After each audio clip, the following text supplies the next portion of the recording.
Hello katatak!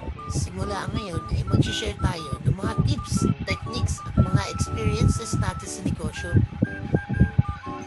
Disclaimer lang ha, hindi pa tayo sobrang successful at ito ang babahagi ko ay mga karanasan lamang sa loob ng 8 taon ko sa pagnenegosyo. Gusto ko lamang makatulong sa mga magsisimula pa lamang at mga aspiring entrepreneur. Kaya huwag kang magalit, boss. Okay, simula na tayo.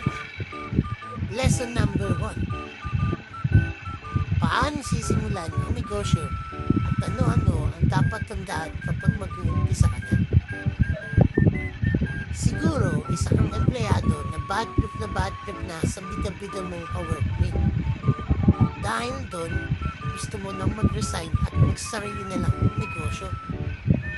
O kaya naman, isa kang kuripot, oeste, masinop at nakaipon na ng pera para mag-start ng business. Okay yun, buddy. Ngayon, may naisip ka ng negosyo at naipon ka na. Ang tanong, paano mo sisimulan ito? Unang-una, dapat ay may kaalaman ka sa papasukin ng negosyo. Kagaya na lang kunyari, printing ng negosyo mo.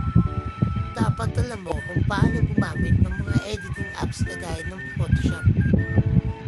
Dapat alam mo kung paano mag-print ng damit o kaya mag-print ng mugs.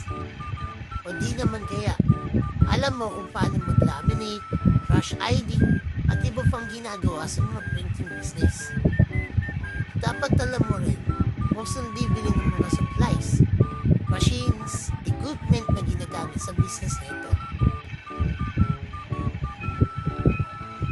Pangalawa, dapat alam mo kung sino ang target market mo. Isa sa pinakamahalaga sa pagnegosyo ay yung niche. Ito yung target market mo. O kaya naman, community na pagsisilbihan mo. For example, kung sa printing ka, ang gusto mo ay t-shirt printing ng mga rapper, ang niche mo ay for printing line. Ikaw ang gagawa ng mga designs o di naman kaya magpiprint ng mga shirts sa mga prospect clients mo na ang community ay mahilig sa rap or hip-hop. So ngayon, marunong ka na mag-edit ng design. Alam mo na rin kung paano mag-print ng shirt at may target market ka na. Ngayon naman, ang pangatlo ay ang pagbibenta. Paano mo siya ibibenta sa market? Panigurado, iniisipin mo agad ay magbukas ng store para makabenta. Pero sa panahon na ngayon, ay sobrang lakas na ng online market. Once na may produkto ka na, pwedeng i-alok sa mga customers mo, panigurado basta porsigido ka magbenta ay makakabenta ka dito sa mga platforms dito. Facebook, Marketplace, TikTok, Shopee o kaya Lazada. Marami pang ibang platforms na pwede ka magbenta ng mga produkto. Mas masusubukan mo kung gaano maganda ang produkto mo o servisyo kapag sa online ka muna nagbenta.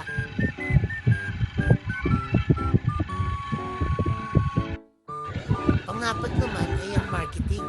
Sa iba, pinagsasama nila ang selling at ang marketing. Pero magkaibang bagay ang dalawa nila. Ang selling ay pagbenta ng produkto mo, kung paano mo sagutin ang inquiries nila, kung paano mo i-close nila ang transaction, yan ang selling. Ang marketing naman ay kung paano mo sinisigaw sa mundo kung gaano paganda ang iyong produkto o servisyo. So, paano malalaman ng mga customers mo na may nag-i-exist na ganyang business or product? Kunyari, gusto mo i-market ang business mo through online. Gagawa ka ng page sa Facebook, then magagawa ka ng magandang pictures ng product mo.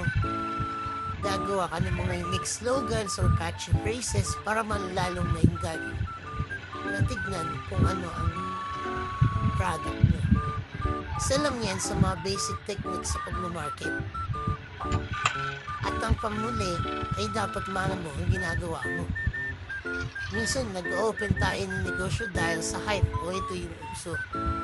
Kaya naman pag nawala na yung hype, tatamarin ka na. And eventually, kukulis mo na ang business. Sa pinakamahalaga sa pagnenegosyo ay dapat mahal mo ito. Sa ganung paraan, hindi mo mararamdaman ang pagod at hirap hirap na ginagawa mo. Pagkus nag-i-enjoy ka pa sa mga nangyayari. Ang negosyo ay long game. Kaya kung di mo mahal, iwanan mo. Joke lang. Pero dapat talaga, once na mag-open ka ng negosyo, ituring mo tong anak mo na need alagaan at pamakihin. Para kapag oras na ng anihan, sigurado ikaw ang makikinabang. Yan ang basic ng mga gagawin pag mag-start ka ng iyong negosyo. Kaya huwag ka na matakot magsimula. Yun lang. Salamat!